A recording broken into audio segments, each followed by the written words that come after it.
वैसे मुलायम सिंह ने मेरी काफी कीमत आप लोगों के सामने बढ़ा दी है, जबकि देश में सेंट्रल कम्युनिटीज की कीमतें धीरे धीरे कम हो रही हैं।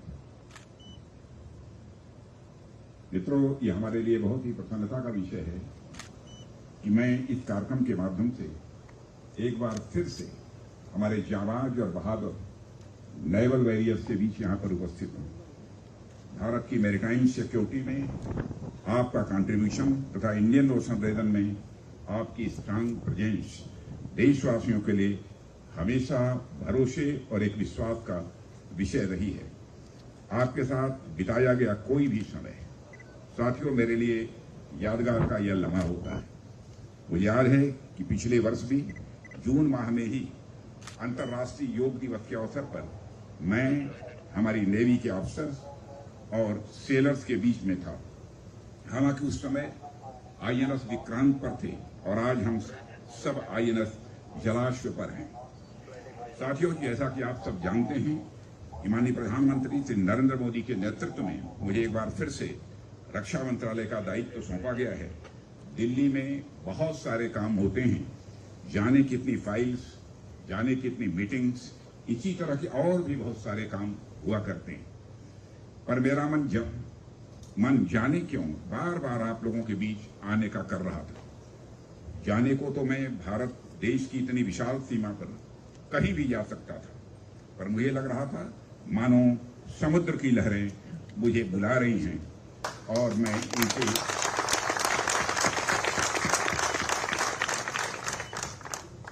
मैं इनसे दूर कैसे रह सकता हूं। हिंदी के एक बड़े कवि हरिवंश राय बच्चन का नाम आप सबने सुना होगा। उन्हीं की एक कविता है, तीर पर कैसे रुकूं मैं, आज लहरों में निमंत्रण। मैं इस पंक्ति को मानो जी रहा था। जब लहरें मुझे निमंत्रण दे रही हूं तो मैं यहां आने से अपने आप को कैसे रोक सकता था। और इससे बेहतर शुरुआत भला मेरे लिए और क्या हो सकती थी कि मैं अपने नेवल वॉरियर्स के साथ इस कार्यकाल की शुरुआत कर रहा हूं। साथियों, पहली बार किए गए किसी काम का हमेशा एक अलग महत्व होता है। पहली बार जब कोई बच्चा स्कूल जाता है, पहली बार जब कोई लड़की कॉलेज जाती है, पहली बार जब कोई व्यक्ति नौकरी करने अपने ऑफिस जाता है, पहली बार जब उसे सैलरी मिलती है, तो इन सारी चीजों का जो जीवन में पहली बार होती हैं, उनका बहुत ही अधिक महत्व होता है। वो याद है कि रक्षा मंत्री के रूप में अपने पिछले कार्यकाल में जो हमारी पहली विजिट थी वह सियाचिन की थी और उस कार्यकाल की आखिरी विजिट भी सियाचिन की ही थी। और इस बार जब नए कार्यकाल की मैं शुरुआत कर रहा हूं तो मैं पहली बार आप लोगों के बीच यहां पर आया हूं। साथियों, पहली विजिट बस पहली विजिट ही नहीं होती, इसका हमेशा कोई न कोई एक संदेश होता है। पिछली बार जब मैंने शुरुआत सियाचिन से की थी तो वह एक तरह से देश की सुरक्षा के प्रति भारत सरकार के कमिटमेंट और हमारे प्रयासों का एक फोकस दिखा रहा था। वह दिखा रहा था कि हमारी राष्ट्रीय सुरक्षा के प्रति हमारा ध्यान नॉर्दर्न बॉर्डर्स पर पूरा है और वह हमने अपने पिछले कार्यकाल में किया भी, चाहे वह देश की उत्तरी सीमा पर इंफ्रास्ट्रक्चर डेवलपमेंट हो, सड़कों के माध्यम से सीमावर्ती इलाकों को देश के बाकी इलाकों से जोड़ना हो, या फिर नॉर्दर्न बॉर्डर्स पर पीस एंड स्टेबिलिटी सिक्योर करनी हो। पिछले कार्यकाल में हमारी सरकार ने इन सभी एरियाज पर फोकस किया था। हालांकि इसका अर्थ साथियों यह नहीं है कि हमने अपने पिछले कार्यकाल में इंडियन ओशन रीजन की ओर ध्यान नहीं दिया। हमने उस कार्यकाल में भी हमारी नेवी और मैरीटाइम सिक्योरिटी का पूरा ध्यान दिया था, लेकिन इस कार्यकाल में हमारे नेवल वॉरियर्स के बीच में मेरी पहली विजिट के माध्यम से मैं ये बताना चाहूंगा कि अब हमारा फोकस भारत की समुद्री सुरक्षा को और अधिक मजबूत करने और इंडियन ओशन रीजन में हमारी नेवल पावर की स्थिति को और अधिक प्रभावी और सुदृढ़ बनाने की ओर होगी। वह चाहे उत्तर का हिमालय हो या हिंद महासागर हो, देश की सीमाओं की सुरक्षा को लेकर लगातार रोबस्ट करना और हमारी यह पहली प्राथमिकता होगी। साथियों, मेरे यहाँ आने को मैं एक और नजरिए से देखता हूँ और वह नजरिया है हमारे भारत देश की भौगोलिक और सांस्कृतिक एकता का। इस अवसर पर मुझे विष्णु पुराण का एक श्लोक याद आता है, उत्तरम यत् समुद्रस्य हिमाद्रश्यैव दक्षिणम वर्षं तद भारतम नाम भारती यत्र संततिः। यह श्लोक भारत और भारतीयों की भौगोलिक परिभाषा गढ़ता है कि समुद्र के उत्तर में और हिमालय के दक्षिण में जो देश है उसे भारत कहते हैं तथा उसकी संतानों को भारतीय कहते हैं।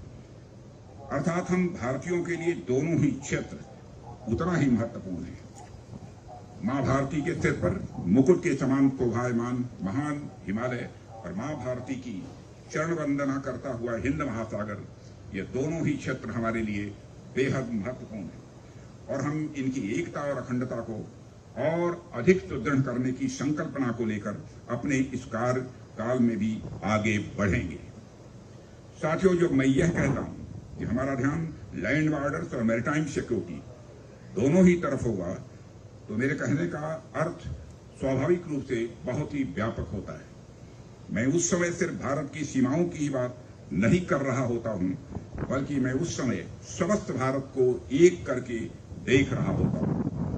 इसलिए जब मैं यह कहता हूं कि हम लैंड बॉर्डर्स और मैरीटाइम सिक्योरिटी दोनों की ओर ध्यान देंगे, तो इसके माध्यम से मैं भारत के उत्तरी और दक्षिणी भाग को एक सूत्र में बांधने की बात भी करता हूं।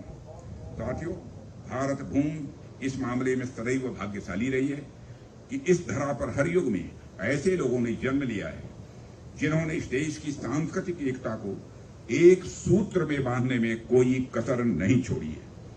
आप सबने महर्षि अगस्त का नाम सुना होगा। उत्तर भारत में जन्मे यह अगस्त ऋषि ने दक्षिण भारत की न सिर्फ यात्रा की, बल्कि पूरे दक्षिण भारत के सांस्कृतिक मूल्यों पर यानी कल्चरल वैल्यूज पर अपनी छाप भी छोड़ी। बताते हैं कि आज भारत के दक्षिणी हिस्से में अनेक ऐसे पर्व और त्योहार हैं जिसे महर्षि अगस्त द्वारा ही शुरू किया गया था। उनका प्रभाव सिर्फ संस्कृति पर ही नहीं बल्कि युद्ध शैली तक पर भी माना जाता है। ठीक उसी प्रकार का उदाहरण जगतगुरु यानी आदि शंकराचार्य का भी आता है।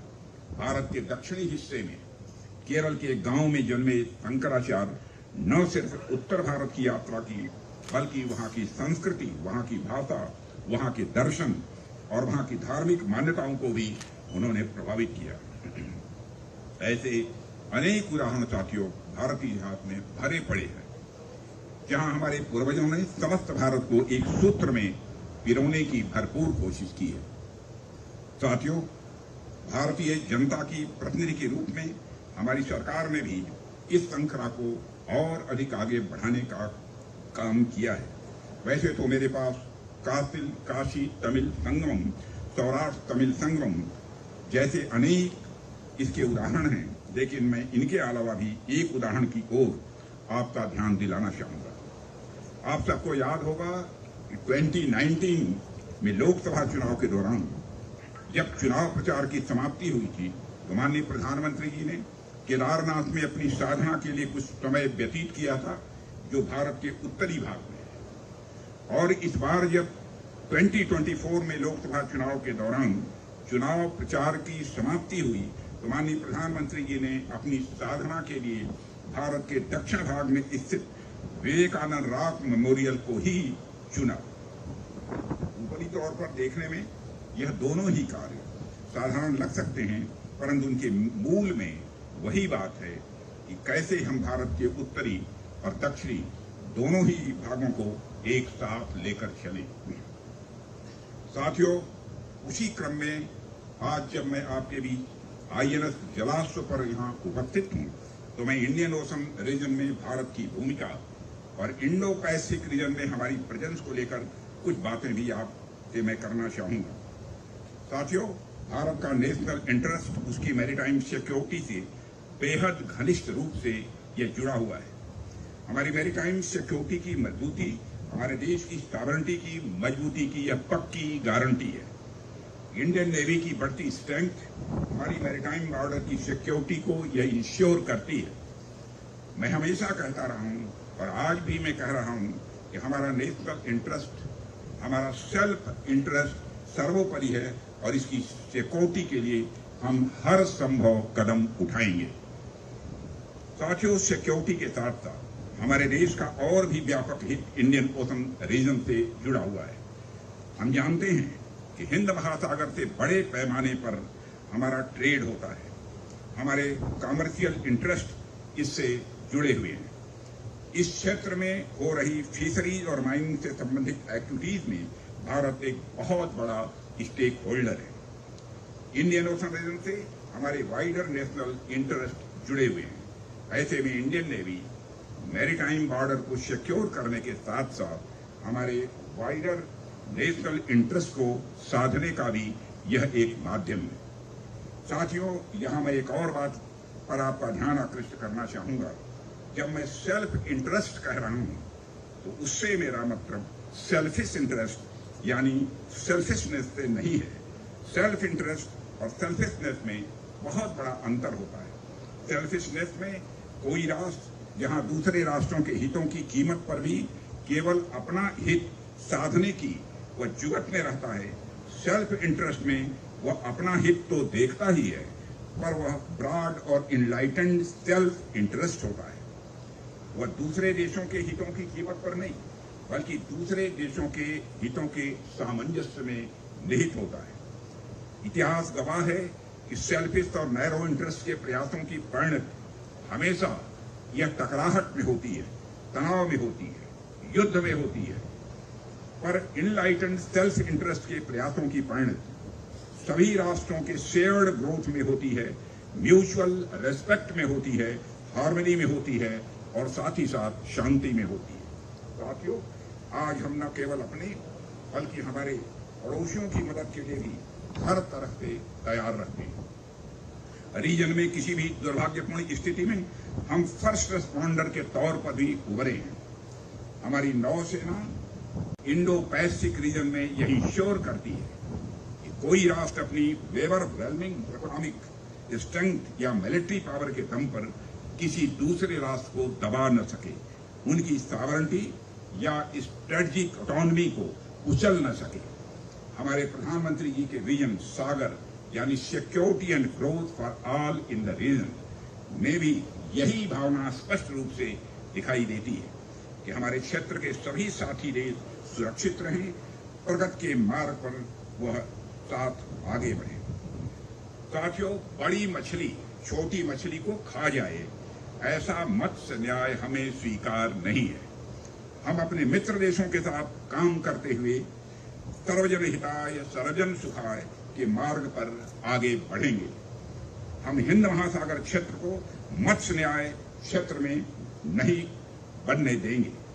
मेरे सेलर साथियों, देश को आपके ऊपर पूरा भरोसा है, देश को आपके ऊपर गर्व है और देश को आपसे बहुत बड़ी उम्मीदें भी हैं। पिछले कुछ समय में देश ने अभूतपूर्व तरक्की की है। इसके पीछे आपका बहुत बड़ा योगदान है। पिछले कुछ समय में देश ने अंतर्राष्ट्रीय स्तर पर अनेक बड़े निर्णय लिए हैं, उसके पीछे आपका ही भरोसा है। पिछले कुछ समय में देश ने दुनिया पर अपनी नई और एक गहरी छाप भी छोड़ी है, जिसके पीछे आपका दमखम है। इसका एक उदाहरण मैं आपके सामने यहाँ रखना चाहूंगा। अभी 2-3 माह पहले ही मार्च के अंतिम में इंडियन नेवी ने अरेबियन सी में एक साहसिक रेस्क्यू ऑपरेशन चलाकर 23 पाकिस्तानी नेशनल्स को सोमाली पायरेट्स के कब्जे से मुक्ति दिलाई थी। इसके बाद पाकिस्तानियों द्वारा इंडिया जिंदाबाद का नारा लगाया गया था। उसको देखकर किसी भी भारतीय का सीना चौड़ा होना यह स्वाभाविक है। इसका श्रेय भी यदि किसी को जाता है तो हमारे देश की इंडियन नेवी को इसका श्रेय मैं देना चाहता हूं। दुनिया भर में यह बात नोट की गई कि रीजन में फंसे हुए लोग कहीं के भी हों, पर बात जब मानवता की आती है तो हमारी नेवी पहली पंक्ति में खड़ी मिलती है। यही हमारे मूल्य हैं, और यही हमारे विचार हैं और यही हमारे संस्कार हैं। साथियों, हम सबके लिए एक गौरव का विषय है कि हिंद महासागर क्षेत्र में हमारी नौसेना की वजह से न सिर्फ सुरक्षित व्यापार संभव हो पा रहा है, बल्कि इस पूरे रीजन में पीस और प्रॉस्पेरिटी को भी स्वाभाविक रूप से बढ़ावा मिल रहा है। इंडो पैसिफिक रीजन में free navigation, rules based order, anti piracy और पीस एंड स्टेबिलिटी सिक्योर करना हमारे सबसे बड़े उद्देश्यों में से एक है और आप सभी अफसर सस्टेनर साथी ही इसके कर्ता धर्ता हैं। साथियों, हम अपनी बढ़ती शक्ति के साथ साथ सिर्फ इस क्षेत्र में ही नहीं बल्कि पूरी दुनिया में शांति स्थापित करने के लिए पूरी तरह से संकल्पित हैं। हम चाहते हैं कि freedom of trade and commerce यह सदैव बना रहे, दुनिया के अलग अलग देशों के बीच अबाध व्यापार यह सुनिश्चित हो। हमारी बढ़ती शक्ति का उद्देश्य है कि हम रूल्स बेस्ड वर्ल्ड ऑर्डर को सुनिश्चित करें। हमारी बढ़ती शक्ति का उद्देश्य है कि हम हिंद महासागर तथा हिंद प्रशांत क्षेत्र में इलीगल एंड अनरेगुलेटेड फिशिंग को भी रोकें। हमारी नौसेना की बढ़ती शक्ति इस क्षेत्र में नारकोटिक्स व ह्यूमन ट्रैफिकिंग को भी रोक रही है। हमारा सशक्तिकरण इस क्षेत्र में न सिर्फ पायरेसी को रोकने के लिए पूरी तरह से प्रतिबद्ध है बल्कि हम इस पूरे क्षेत्र को शांत व समृद्ध करने के लिए भी पूरी तरह से कमिटेड हैं। साथियों, आप लोगों की ताकत हमारी डिप्लोमेसी को और अधिक सशक्त कर रही है। एक कहावत है, diplomacy without arms is like music without instruments. मुझे पूरा विश्वास है कि हमारे इस उद्देश्य की प्राप्ति में भारतीय नौसेना इसी प्रकार अपनी प्रभावी भूमिका का सदैव निर्वाह करती रहेगी। साथियों, आज भारतीय नौसेना लगातार सशक्त हो रही है और नेवी के पीछे जो इंडस्ट्रियल इंफ्रास्ट्रक्चर चाहिए वह भी धीरे धीरे काफी समृद्ध हो रहा है। हमारे शिपयार्ड बढ़ रहे हैं, हमारे एयरक्राफ्ट कैरियर्स बढ़ रहे हैं और हमारी नेवी नई ताकत के रूप में उभर कर सामने आ रही है। साथियों, हमने पिछले कार्यकाल में भी इस दिशा में प्रयास किए और हम अपने इस कार्यकाल में भी अपने उन प्रयासों को और तेजी देने की भरपूर कोशिश करेंगे। साथियों, एक बात और कहकर मैं अपनी बात समाप्त करूंगा।